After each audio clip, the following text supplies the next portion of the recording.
Misconceptions is if you test between live and neutral and there isn't a voltage indication of say 230 volts, that there isn't any power. Because what if your neutral is disconnected? That would mean that your neutral is essentially open circuit, and you would be testing between live and open circuit, which would be zero. Your indication would be zero then if it was completely disconnected.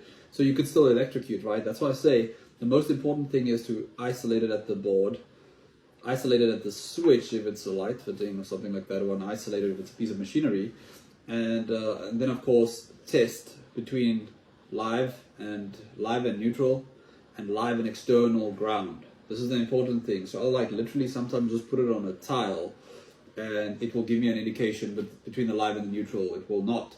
So these are instances where people want you to work on the equipment and you're testing and you say, oh, it's off, because there have been cases of people electrocuting in ovens, working on ovens and stuff like that, that I know of, where similar situations have happened. You know, the guy thought it was off, he tested, I think the neutral was disconnected in this case, and then he just went ahead and it was live, and then he touched between live and ground, right? So another thing that you could use to just verify it is a touch tester, because a touch tester will scream at you if it senses voltage. Please make sure with an actual live that it works before you use it and verify that your circuit is off.